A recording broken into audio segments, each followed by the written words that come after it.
What's up, everybody? Marvel the Cross 316 back on another comic book flashback. And today, folks, we are looking at The Amazing Spider-Man issue number 102. This issue came out in November of 1971. And today, folks, we see Spider-Man not only going up against one villain, but two villains. That's right, we're seeing the second appearance of Morbius in this issue, as well as we see the threat of the Lizard. We got a crazy issue to look at. We have double the action, double the thrills. This is going to be a pretty long issue, and so let's go ahead now and dive on in. A lot of great stuff that I really loved reading this issue. I have to say right off the bat, awesome issue, awesome action, great storytelling. And so today's title is Vampire at Large, and we were going to pick up from last issue where we saw that Morbius was hiding out in Dr. Kirk Connor's little house, and we know that Spider-Man was trying to find a cure for his arm dilemma. He has now like 4 extra arms now, and so he's like a human spider at this point, and he's just trying to not look like this human spider. But before we even get started, we got to give credit where credit is due. This issue is brought to you by Roy Thomas. He wrote this issue. We have Stan Lee on the editing, Gil Kane on the artwork, Frank Giashoa on the inking, and Art Simek on the lettering page. And so let's begin, shall we? As we can see, this is pretty cool stuff. We see that Spider-Man is coming back to his senses here, and he notices there are two villains hovering over his body, both trying to go for the kill here.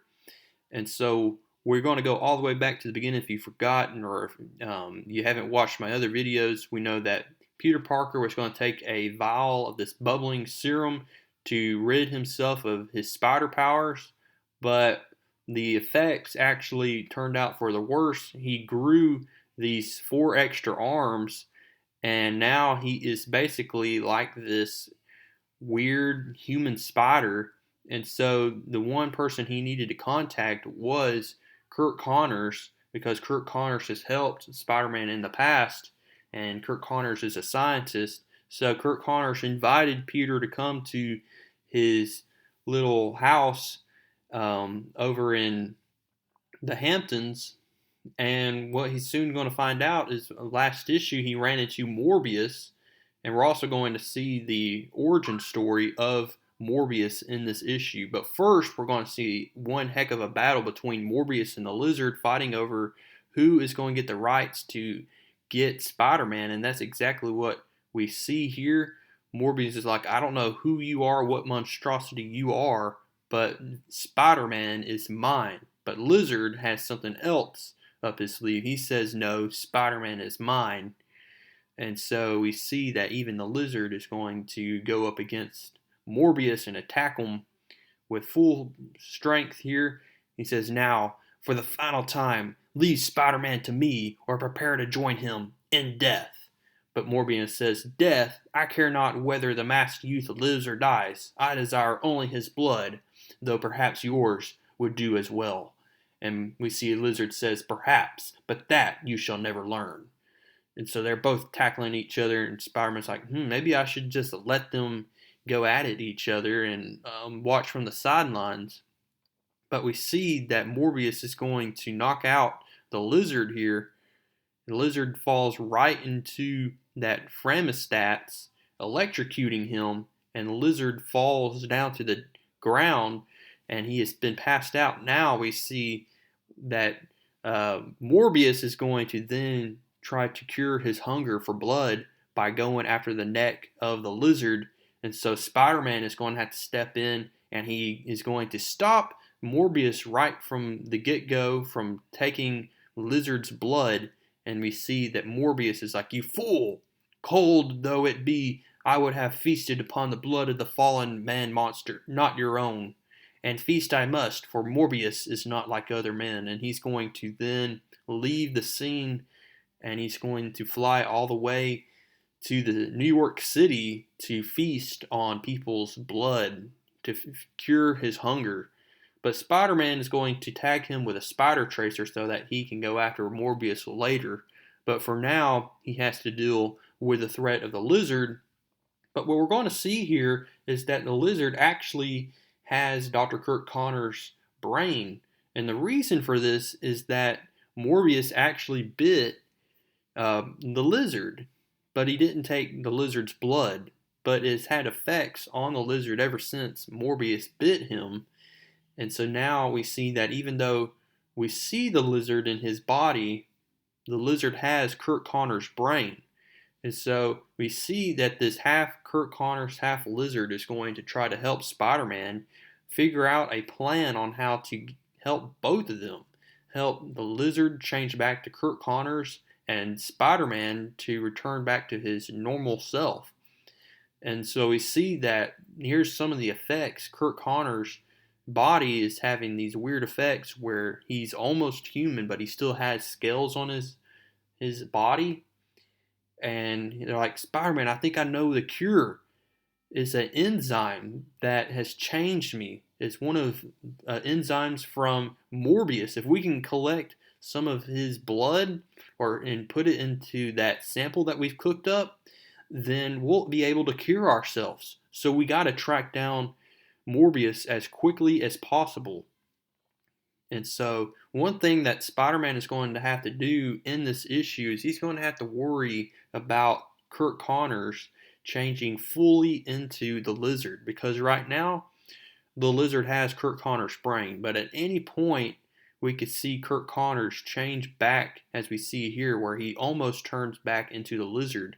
And so what they're going to have to do is they're going to have to team up here for the first time, which is pretty unique.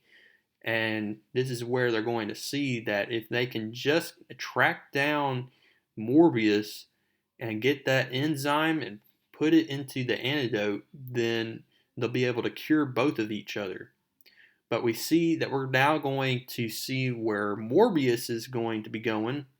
He's going to go into this abandoned house here where he can sleep the sleeps of bitter dreams here. We don't know much about Morbius from last issue, but we will find out a lot as he is going to sleep here in this abandoned house because he cannot get into any sunlight because he's a vampire. And so this is the way it began. And so this is where we're going to discover the origin story of Morbius. And what we see that Morbius was actually this well-known scientist. He had a lab assistant named Nico, and we don't know exactly much about Morbius, but the one thing we do know is that he was a Nobel Peace Prize winner. He was well known as a scientist, and he had this rare disease, and it had to happen because he was bitten by a vampire bat accidentally. And so him and Nico's are trying to work on a cure to help him from changing and dying, basically. Because Morbius says he's dying from this bite, but he can't let his girlfriend know about it. Her name is Martine. And he keeps all his secrets from her, and it's only Nico and Morbius that knows exactly what they are experimenting on. And he says he has to keep everything a secret from her, and he has a bad self-esteem as well, was what we're going to see. He thinks he's ugly, and he just has a bad self-esteem. He doesn't think that a girl like her should be dating him, but she said she would never leave his side. So they get on this English yacht here, the seaport, pretty expensive stuff. He used his Nobel Peace Prize winnings and all that money to buy this yacht to do his experiments. He's going out on sea, and as they continue to talk, he tells Nico to never tell Martine what they are really up to. So they go on sea here, and they're going to then go downstairs, and he puts on this suit, and what we see is that Nico puts on the switch. They're going to try to take all of that vampire bat effect out of his body, to drain it out of his body, but it only causes Morbius to feel even more weak, and his body begins to change ever so slightly. He says that the light is way too bright, and so slowly but surely he is transforming into a vampire. So the effects of the machine not only helped him, but he's now become a vampire. As Nico's soon going to find out, we see that Morbius kills Nico's here. He feels bad about it, and this leads Morbius to say that he must be a vampire, and he even thinks about killing his girlfriend, but instead he's going to take his own life. He dives into the ocean here, tries to drown himself. He's not successful, as we see that Morbius's body has now become supernatural here. He can swim underwater longer than any other human. And so he says that he was a fool to even leap overboard to sacrifice himself. So he's going to do what he's felt like he's meant to do. He's going to be a vampire. He's going to do that because that's all that's left in him. And so he finally wakes up and he says, I thirst. And he's going to see that this victim is going to be the guy. This guy rummaging through a bunch of trash cans and stuff. He comes across the limp body of Morbius, but Morbius gets up and he is going to kill this guy right here.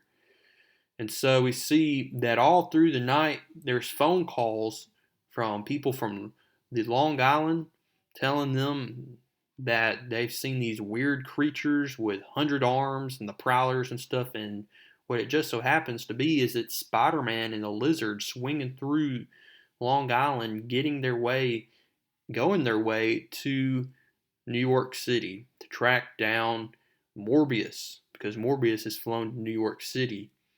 And so they were not fibbing. That's exactly right. We see Lizard is holding on for dear life, and Spider-Man has to worry that the Lizard will transform back to his usual self, and he does for just a minute here. Spider-Man tags him with a web line, and Dr. Connor's mind returns back to the body of the Lizard here.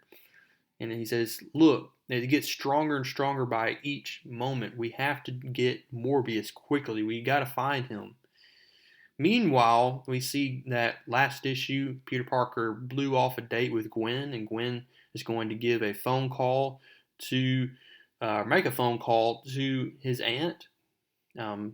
Peter Parker's Aunt May comes to find out that Aunt May doesn't know where Peter Parker's at, so Gwen is worried and she's crying here. Meanwhile, also at the Daily Bugle, they get hearings about there's these strange creature sightings, and it just so happens to be Spider-Man and a Lizard, but they don't know about it. Finally, we see where Morbius is at, and he is flying throughout the city. He is trying to get some more blood when all of a sudden he's going to come across Spider-Man and the Lizard, and they're going to try to take him down. So we got a huge fight scene. They got to hurry because the Lizard could change back at any minute, and that could be permanent. And so that he has to get Morbius, and we see Spider-Man throws Morbius against the wall. We see that then the Lizard is going to take some of Morbius's blood, puts it into the vial, and just so happens that it does turn blue. The potion is working. So we see that the Lizard injects himself with some of that potion, and he changes back to Curt Connors within an instant. So Curt Connors is good, but now we got to see if it'll work on Spider-Man. But all of a sudden, we see Morbius was playing possum. He kicks Spider-Man, takes the vial out of Curt Connors' hands here, and he's then going to fly away, and he says he's going to drink it. So Spider-Man has to get Morbius before Morbius takes that, and if he does, then Spider-Man will remain the way he is, and there won't be a cure. So, I mean, this is crazy stuff. We see Morbius is then going to fly over the ocean, and he's like, oh, great. Actually, this is a river. And so Spider-Man was lucky to tag him with his spider line, his web line here.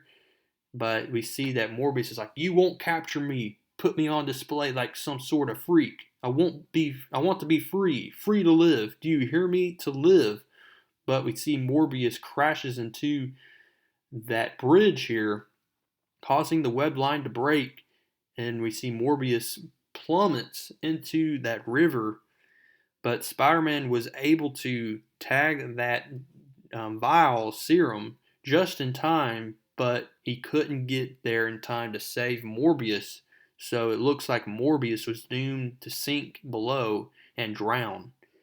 And so we see that Spider-Man returns to Kirk Connors. He takes the serum, he feels the effects, and thank goodness he is back to normal. He does not have his 4 arms, 4 extra arms.